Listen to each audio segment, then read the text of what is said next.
Hi everybody and welcome to my video on how to change the chain and sprockets on a Kawasaki Z1000sx. Shut up and sit down.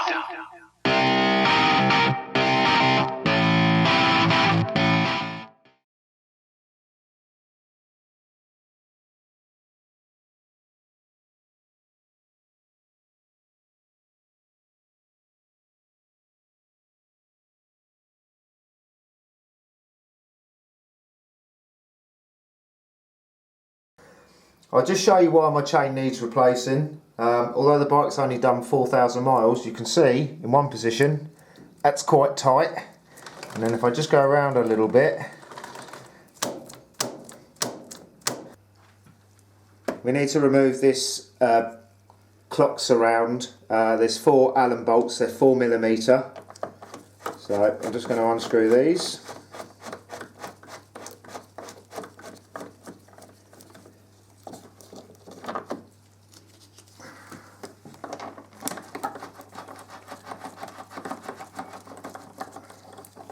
And there's just 2 on each side at the corners, but I've already removed those. And then this should just lift off, which it does. There are 3 quick rivets that you've got to undo inside the fairing. I'll show you where they are in a minute. I've already taken one out just so you can see how they work. You can just use like a little screwdriver, and all you do is you push the centre like that, and then you can take the rivet out. So you've got these 3 rivets. Like I said, I've already taken one out. So all you've got to do, using a small screwdriver, flat bladed screwdriver, push the rivet in like that. Sometimes you can use your fingernails, sometimes you just have to get the screwdriver behind it. And then we'll get the second one out here, like that. So sometimes you just have to use a little screwdriver like that.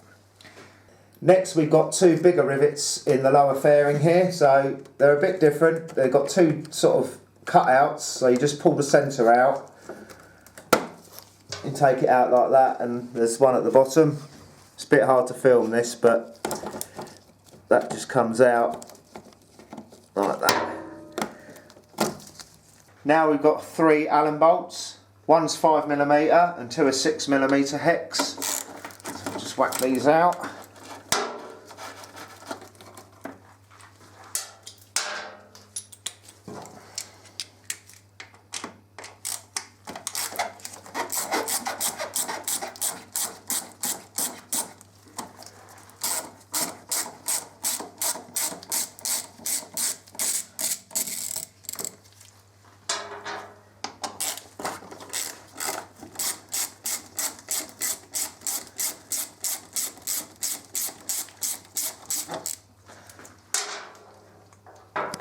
We're ready to take the fairing off. All we need to do, it hooks in, I think from memory it's either 2 or 3 tabs up the top here, so we've just got to push it back, hopefully. Oh, and it's got a popper here, so you just pull it out like that. Just heard it go pop. There's another one, there's another one there at the top, and then now it just pulls off, and then we just got to disconnect the indicator wiring, which has got a little tab that you push in on the connector that you can see. There's the 3 it is 3, there's a hook and 2 little tabs. There's 4 8mm bolts that hold the sprocket cover on. One's quite hidden, but I'll show you how to get to that in a minute. There, and there's one there, and then there's one there and one there. So what we do is bend that out the way, that little tab. There's 2 breather hoses, and we'll just pull those out the way, and then you can just move that cable and just get access. So I'm just going to get in there now and get that out. You should always do the hardest one first. Like that.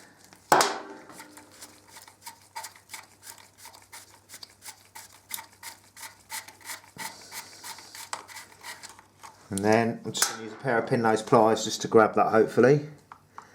There we go. And we can get the other 3 out.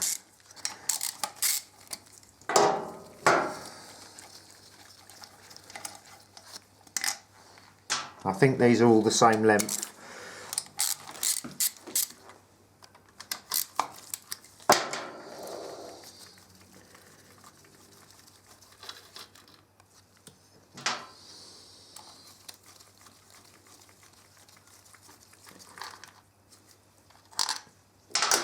Hopefully that should come off.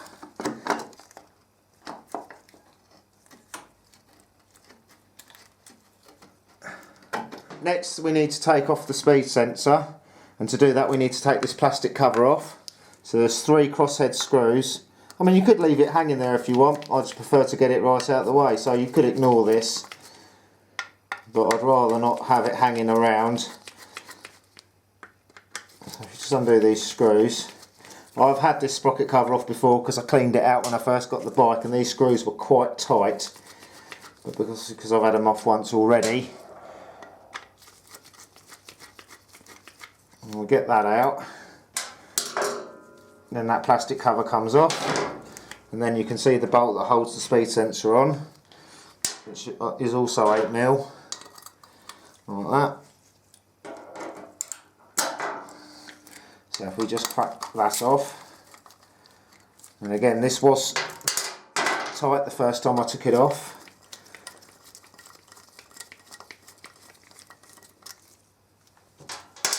And we can just slip that out. Right, we've now got to the sprocket and the sprocket nut. You'll need a 27mm deep because this is a reluctor ring for the speed sensor. But we need to back this tab washer off first. So let's do that. I'm going to be naughty and just use a screwdriver to start with.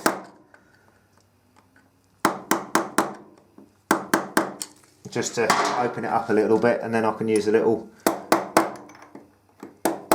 chisel.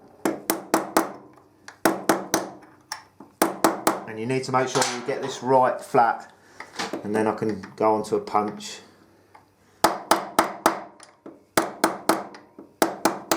Like that.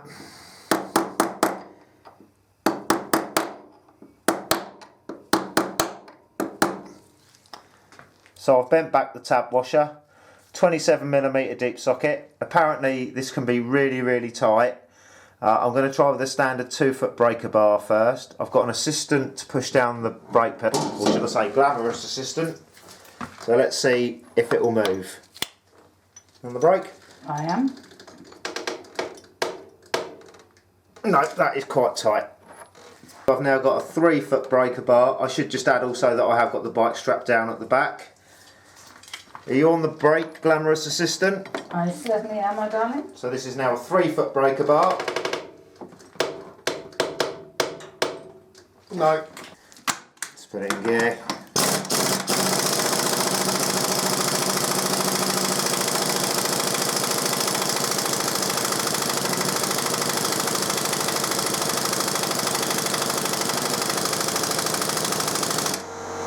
I've borrowed an 18-volt snap-on impact gun, so let's see if this undoes it.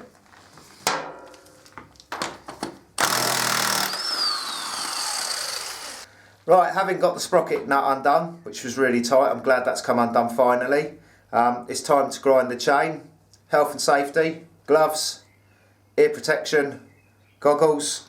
I'm going to be using an angle grinder. You could use a Dremel. So let's go ahead and grind the links off.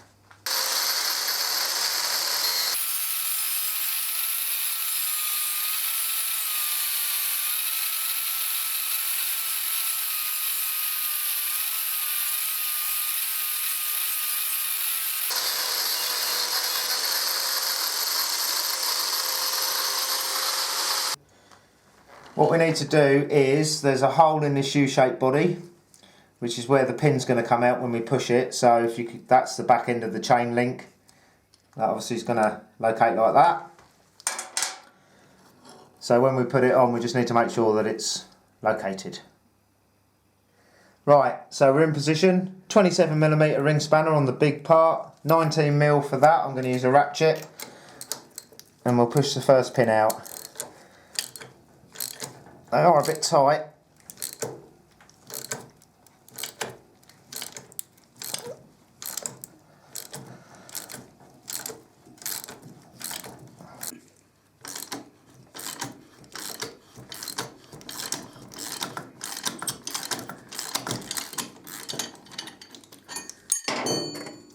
And there we go.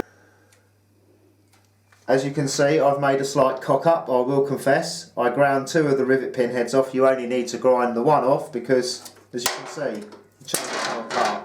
Don't know why I ground 2 off. It's a senior moment. I've had a long day at work. What can I say? So now with that, we can just remove our chain. Just being careful of your fingers. Just rotate the back wheel and just gently feed it off. Now we can finally remove the front sprocket, so let's just take this nut off. You see then you've got a lock washer. Mine's a little beat up, but I'm pretty certain I can use that again. If there's any doubt, then get a replacement from your Kawasaki dealer and replace it. Just take the front sprocket off. I've got a new non-genuine one made by JT. You might notice on the original one it does say outside. I'm going to follow suit and just put the writing to the outside. And you might also notice that this one has got a rubber damper in it, the same as the original. Some of the non-genuine sprockets don't have this rubber damper. I would advise fitting one that has the rubber damper. In the workshop manual it calls for you to put a mixture of Molly B denim sulphide grease with engine oil, 10:1 mixture on the threads and the seating surface. I'm not going to do that because I can't be faffed to make it up. I'm just going to use a bit of high temperature red Silkerling grease. I think it just stops it all seizing on there, so we'll just pop a bit of that on now. I don't know why it calls you to lubricate the threads. Normally I'm against lubricating threads because when you torque them up it can give you a false reading. But I'm sure Kawasaki know what they're doing. Now we can just slip the new sprocket on.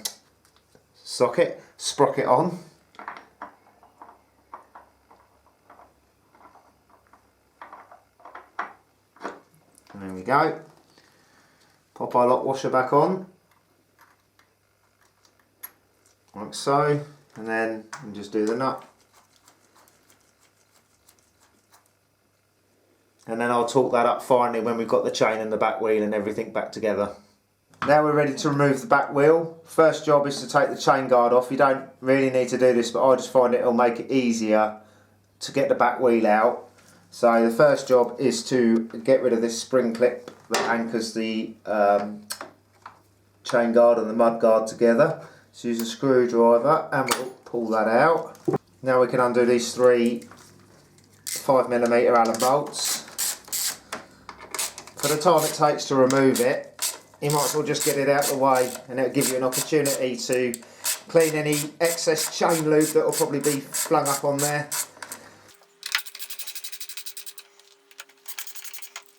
And it just lifts up and comes out. It's got a little spike that just goes in a little sort of hole on the swinging arm. Next thing we do is we undo these 2 14mm nuts that hold this torque reaction arm. You just need to loosen them so it moves. So we'll do that. There you go, see that's all you need to do is make sure they're loose. Now we can take this retaining clip out, so use a pair of pin nose pliers, grip hold of it nice and firm so it doesn't fling across wherever you're working. Remove it just by pushing that tail down. I've already removed the other side. Next we need to undo the back wheel. Now the torque for this nut's about 98 Newton meters, so it's quite tight, so you might need to use a big breaker bar, and you might need to make sure the bike is secure. There we go. The axle comes out from the left hand side of the bike. I was also holding, it's an 8mm Allen key the other side. I was using a ratchet with an 8mm hex bit just to counter hold the axle as I undid it. You can see there, that's the nut with the top hat, and there's a washer. Make sure you recover that and keep them together so you don't lose it. I've already put a bit of wood underneath the back wheel just to keep it at the right height whilst I knock the axle out. So I'm just going to use a pin punch right in the middle of the bolt, because obviously you don't want to mess the threads up. And then we can tap that out, like so. And then what I'm going to do, because this is now loose and this is going to want to fall off as we take the back wheel out, I'm just going to pop a socket and an extension just to hold that. Now we can take the axle out, hopefully.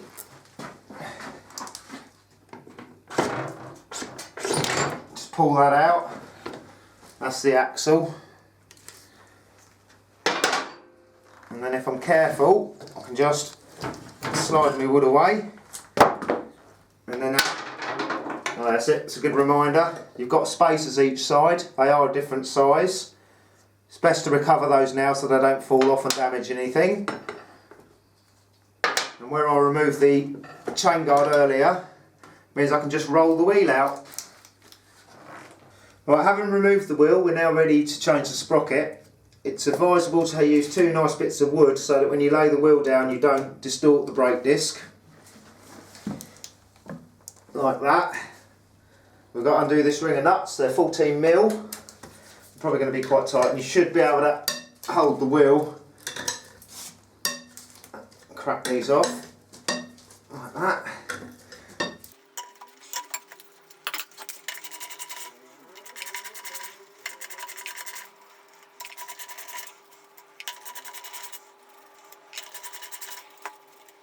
Just a word about sprockets. It is quite a popular mod on the 1000sx to change the rear sprocket to a 39 tooth and the front to a 16. That's to bring the revs down when you're cruising. I've decided to keep my bike standard because I don't mind it personally. Just be aware that if you've got a later bike, you might find that changing the sprocket size on the front might interfere with the ABS and traction control. With that said, we're now going to fit the sprocket onto the wheel. Righting goes outwards, so I'm going to pop that on like that. Now these nuts that I undid, according to the factory manual you're supposed to replace these. I obviously haven't got any new ones, but what I am going to do is just put a bit of thread lock on there, just to seal the, just for peace of mind really. So you just need a little dab on there, and we'll tighten these down.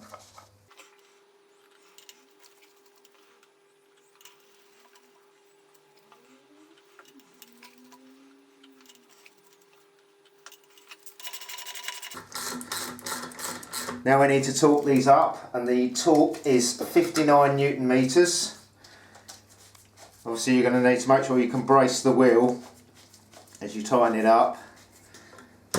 Grab hold of the wheel.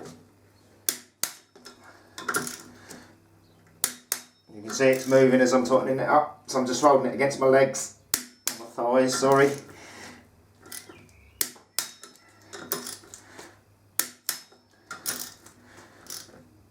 I'm just going to go round. I know I've done them all, but 1, 3, 4, 5, 6. Never hurts to double check. And then one last job you need to do while you're here is, if I just do that, it's now a good time to check your cush rubbers. You can see these are cush rubbers. What I'm going to do is I'm just going to put some high temperature grease on these, just to make sure that slides back on nice and easy. So as you can see, I've just coated 3 surfaces that touch these rubbers with some high temperature grease, and then you just want to refit it back to the wheel. There is a little collar in there, just make sure that that's in correctly, and then you just want to refit this, and then just make sure you push it fully home. Right, before we refit the rear wheel, now is a good time to check that your chain adjuster is free, and we're going to need to set them to the most slack position. Now if you read the factory manual, it tells you to undo these 2 Allen bolts when you're removing the wheel, but you'll find if you do that with no chain on, these all move. So I have left it till now.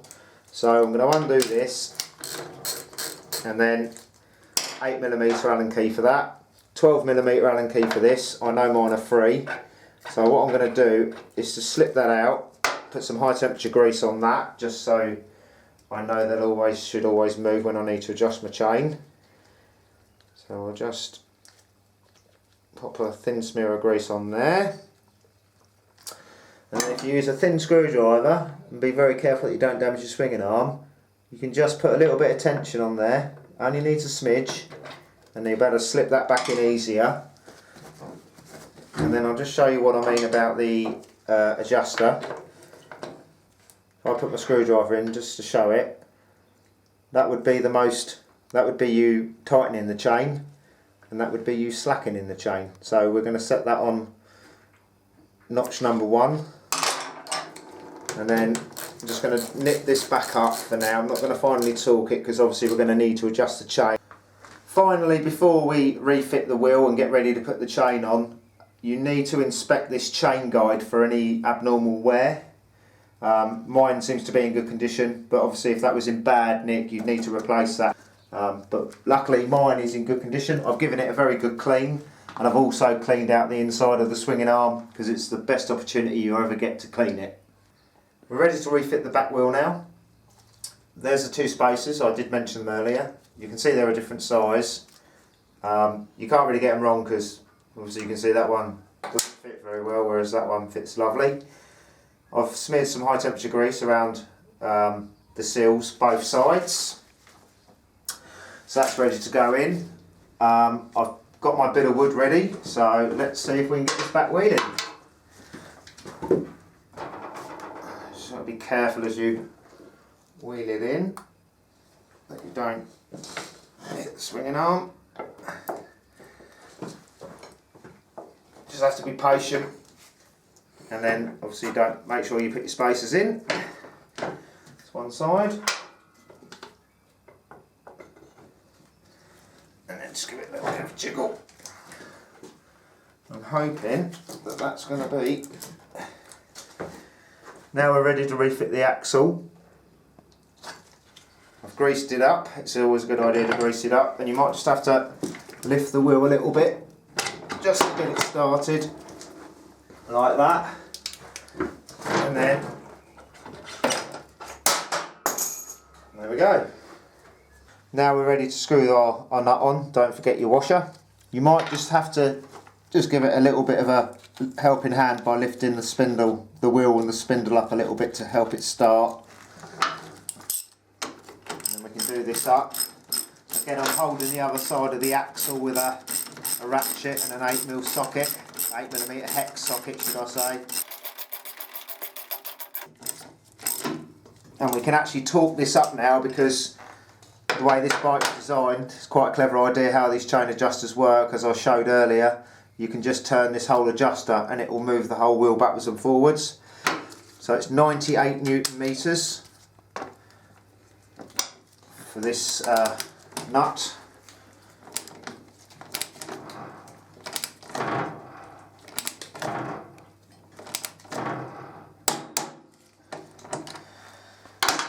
And then all that's left to do is fit your retaining ring. Now again, in the factory manual, Kawasaki recommend that you replace these retaining rings. I haven't got any. It does look in good condition. So just pop that in, and then you want to make sure that it, do you hear that? It clips in because it's in a little channel. I've refitted the other side retaining clip, don't forget to do that. Now we can refit the brake caliper. So I'm just going to cut my securing cable tie, and then we've just got to get this back on, like so. Just line up your holes.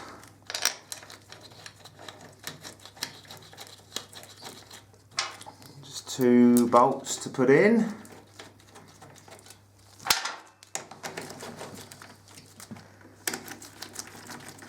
And then we're just going to torque this up. It's 25 Newton meters.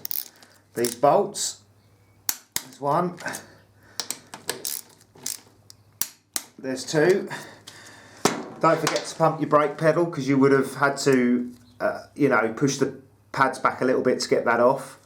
This torque reaction arm, I'm actually going to leave that loose till I've adjusted the chain. So we'll come back to that in a little while. Just an important note about the chain. You'll find on eBay a lot of vendors will say it's a DID 525 VMX chain. It actually should be a Z VMX chain. This is a heavy duty chain for a bike of this sort of size and power. So we're just ready to put the chain on now. So we're just going to put it on the back sprocket, like so, and then watch your fingers obviously. Just going to feed that round, get it round the front sprocket. Again, being careful of your fingers. There we go. Now we're ready to join it. Now we're ready to put the joining link in. They give you some grease in the kit. You want to apply a nice liberal coating. And don't forget to put the O-rings on, obviously. Just really coat it with grease, you don't want that seizing. Let's just pop that in, like that. Then we can join the chain, like that. And then again, we're just going to grease these O-rings. Just coat them in grease. Pop those on. They are a little fiddly. Now we're ready to push our side plate on. So what I'm going to do is I'm just using a pair of digital vernier calipers. I'm just going to measure across the next side plate along.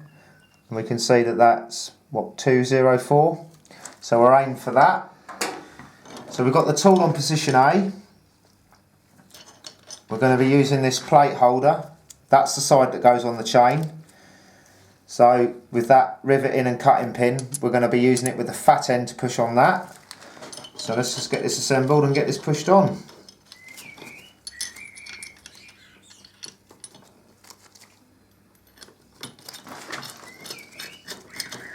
So again, you just engage the back side of the pins on the back side of that U holder.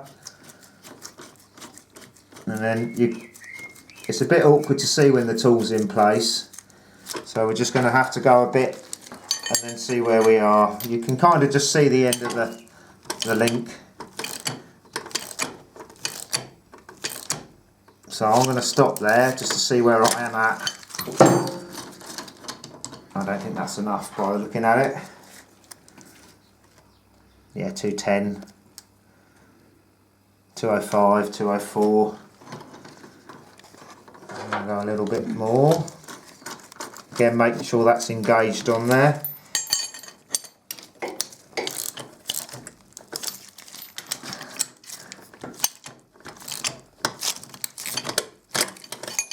What you want to be careful or be aware of is that you don't want to go too mad, because if you make this link too tight, that's no good. But you need enough of the pin sticking through that you can flare it. In fact, I've got more than I need there. Oh no, 202, 202. We're ready to rivet the soft link on the chain now. We're going to have the chain tool on position B. DID actually specify a certain type of rivet head tool for this particular soft link, so you must make sure if you're not using this type of tool, the tool you're using can do it. And it's, as you can see, it's just got the flared end there, and we're just going to go on each one of those links and flare them out. If you look on DID's website, they do specify the tolerance, and we're looking for 5.68mm to 5.99mm. The same as when we were doing the side plate, I'm just going to go a little bit at a time and see where, how far we push it. So you just hold it with the 27mm and turn the 19. Let's just see where we are.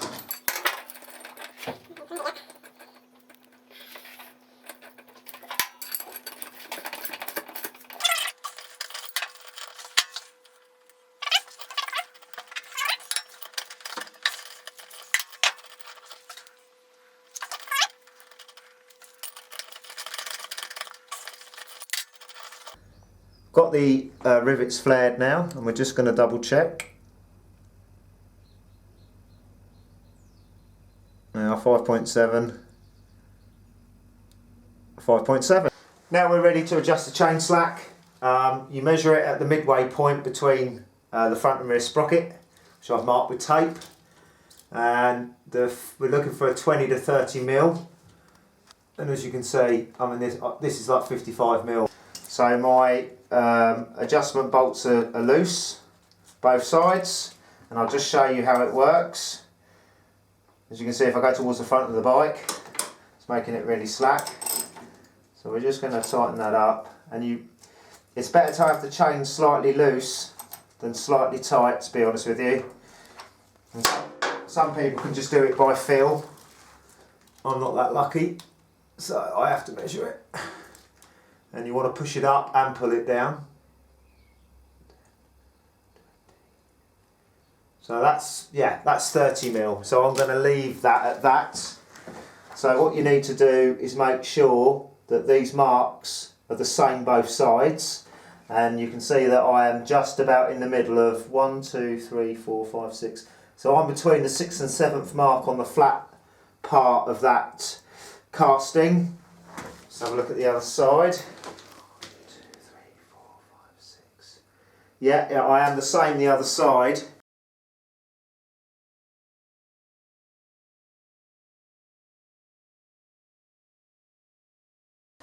So now we can tighten up our chain adjuster bolts. Now the factory torque for these is something like 64 Newton meters. Believe me, if you try and do that sort of tightness, I think they'll strip out. So I'm going to do them at 45, but it's your preference how you want to do them. Or if if you just want to do them by feel, which a lot of people do. But I'm quite heavy-handed, so I like to torque things up.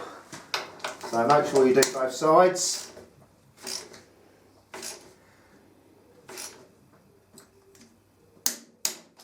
And there we go.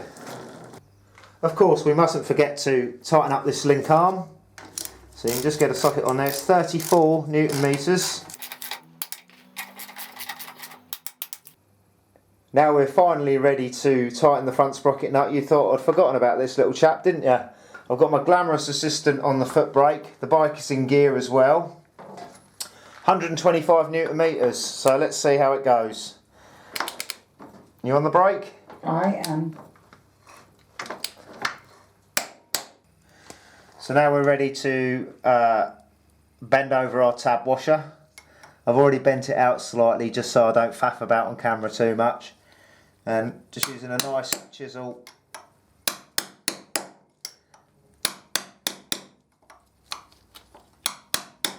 So be careful you don't hit the frame of your bike. And then I've got a pin punch just to finish it off, like that. And then when you hear that noise, you know it's tight against the nut, and now that's locked against that nut so that can't come undone. So now we're ready to fit our sprocket cover. I've taken the opportunity and cleaned pretty much all the gunk out. So first of all we've got to fit the speed sensor. So we're going to pop that in like that. Like I said when I took it off, I think originally these bolts were Loctited in and it was really tight. I'm not going to Loctite mine back in, but I have put a little bit of copperies on there and I'm only going to nip it up just in case I ever want to get it undone again, because I quite often take the sprocket cover off just to clean it because I'm sad like that.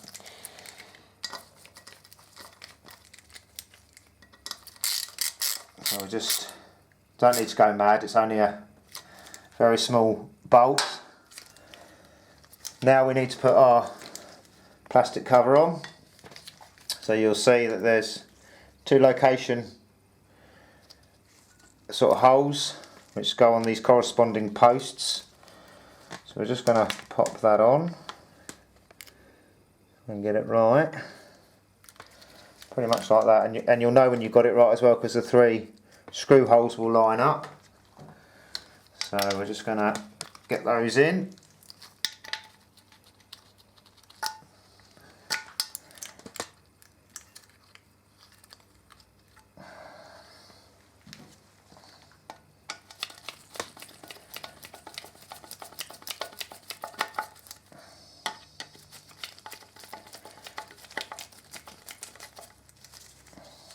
Just hang that down there a second. I'll just pop that on there. You saw I was having a bit of trouble getting that in. That's better. And again, these don't need to be mad tight, but you want them tight. Don't want those coming loose, so just snug them up. Now we're ready to refit the sprocket cover. But firstly, what I'm going to do, one-handed, because I didn't think, is when you saw me take it off, you probably saw I had a bit of trouble. That's because I didn't take this off. So we're just going to move the gear selector out of the way, the connecting rod. Just do that. And there's two dowels, and we just got to locate those back on there. So let's just get this on. Still probably going to be a bit fiddly. There you go. Like that. Now we can put our 4 bolts in.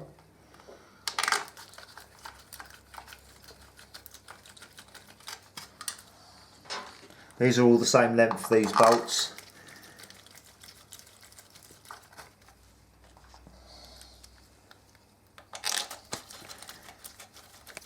And then we've got that really hard one to do, the really awkward one, so I'm just going to pull that out of the way the best I can.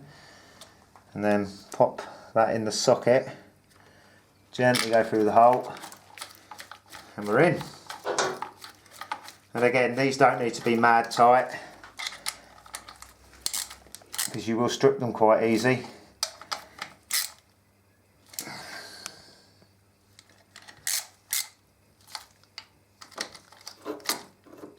Alright, and then we've got to tuck our breather hoses back down. So just do that. Why won't you come out?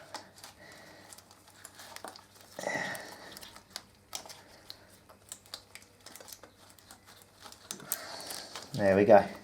Just a little fiddly, but we got there in the end, and then just bend your retaining sort of tag back round to hold those neatly. As you can see, to refit the gear selector, we've got this little dot here, and all we've got to do is line up that dot with the slot on this connecting rod, like that. Just put the bolt in. Again, this doesn't need to be mad tight, because you will strip it out quite easy. So I'm just going to use a spanner and just nip it. Obviously you don't want it coming loose, but don't go too mad. Now we're ready to fit the chain guard. It's got a little pin that goes in the hole there. So let's just get that in, like that. I'm just going to refit the clip, which has got a bulbous sort of rounded area that goes on the swinging arm. So let's just get that clipped on, and obviously the top part goes over the top of the chain guard like that. Now we can just put the 3 bolts in. So we'll put the back one in first, so it holds it into position.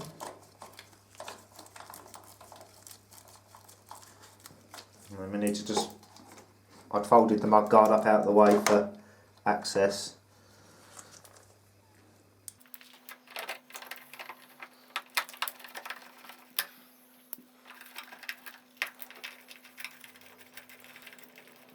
Again, these don't need to be mega tight, but you don't want them coming loose, but they are only quite a small thread.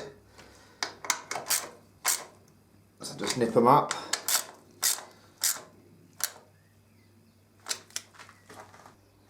One part I didn't cover at the start of this video was I removed my left-hand exhaust silencer, just so we had access, for viewing access really, so you could see how bad my chain was. And it does make it easier to get out of the way.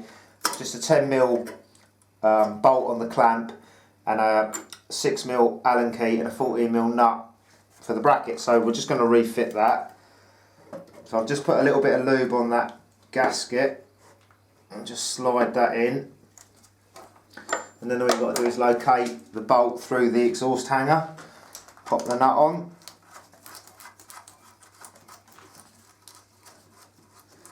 Like that. And we can just tighten that up. And get a spanner on the nut behind it. Just tighten that up. Just tighten the clamp up.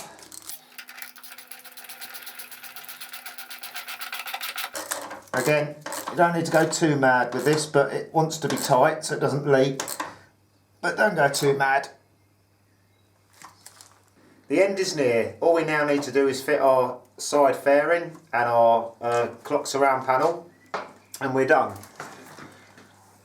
So firstly, I'm going to offer the fairing up. I've just got to connect the indicator, which I normally do without looking. And you can see that it's a little tab that just hooks through to hold that connector together. You just want to push that wiring up out the way. Now to get the fairing on, do you remember I said about that hook that's there? We've got to hook that in behind the fairing here, and then you've got these sort of elongated slots, and there's two tabs up on the fairing. So what you do is you just push the fairing up like that into the big bit, make sure this front bit tucks in, and push it forward.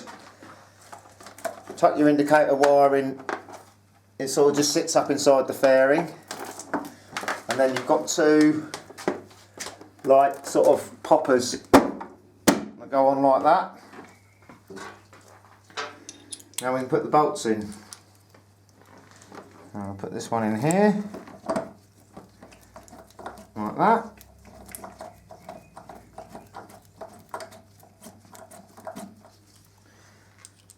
I've got two that are 6mm and one that's 5mm.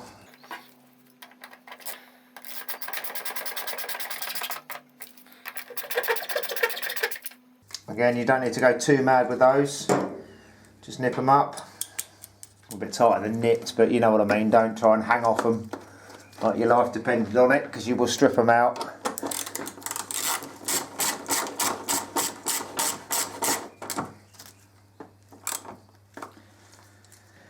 Now we've got the three little rivets to put inside, so there's a little fiddly but not too bad. So just push it in the hole, and you can just push it in with your finger. Just hear it go click and you know it's in. And the worst one is the back one here, which is very hard to film. Very hard for me to see. I'll have to move the light because I can't see what I'm doing. There we go. There we go. Finally, just the two rivets at the bottom of the fairing. So just get that in, push the centre in, and there's one at the bottom. That's it, we're all done. I would advise that you do about 150 miles and then recheck the tension and re-lube the chain, and thereafter every 600 miles as per Kawasaki's recommendations. Many thanks for watching. I hope somebody finds this useful. Until next time, ride safe and keep it rubber side down.